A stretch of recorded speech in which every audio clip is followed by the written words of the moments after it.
Hi there, this is Pete Howard, Director of Concert Posters for Heritage Auctions. And take a look at this Stanley Mouse masterwork. Guess you could definitely call her life-size or bigger, right? Wow, just a giant rendition of the legendary FD26 Skeleton and Roses Grateful Dead concert poster artwork from, of course, 1966. Just look at the size on this thing. I mean, I'm 6'2". You take it from there. And the beauty and the detail created with acrylic on canvas by Stanley Mouse. You talk about an item commanding a room, which we sometimes do with the best concert posters. Oh my goodness, wow. Now, I know I work for Heritage and this is in my auction and stuff, so I might be accused of being a salesman or something, but I'm being totally sincere when I say this is absolutely spellbinding. When I heard about it, I thought, yeah, good, okay, Mouse did the artwork, that's cool, that's fun and all that. And then when I saw it in person, oh my goodness, and that has been true through the halls of Heritage the last few weeks. People stopping by and looking at it, and all ages, you know, people who don't know the Grateful Dead's music, wanting to take pictures of it and selfies with it. It's just a absolute commanding work of art, just absolutely amazing. I've got to watch the superlatives here. But even the 20-somethings working at Heritage are just like, really? Wow, that's amazing. Wow, you know? So it's just, it's just larger than life in both size and in stature. Now, you know, in my description online and in the catalog, I keep harping on museum piece. Well, this is a museum piece. Full stop, period, end of story. Whether it's now or someday, this is going to wind up in a museum.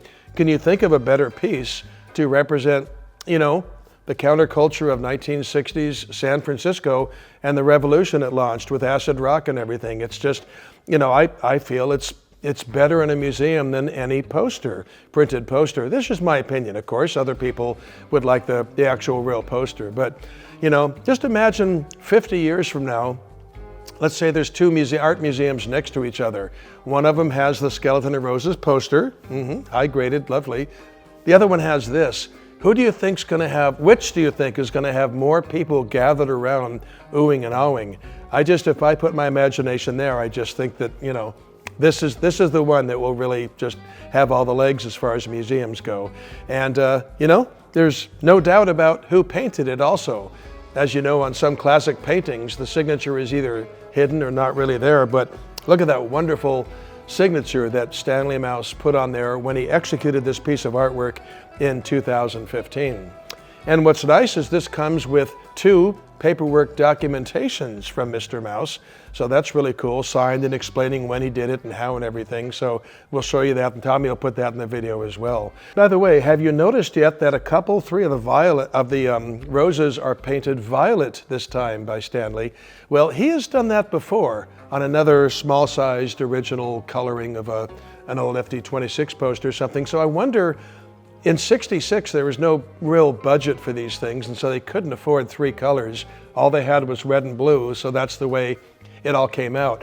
But with Mr. Mouse repeating that violet colors thing on some of the roses, I wonder if that's the way he really originally envisioned it and wish he could have done it. But either way, they just look really snappy and really nice. Another thing about this artwork is notice that Stanley wisely left off the ticket information down at the bottom that's found on the poster.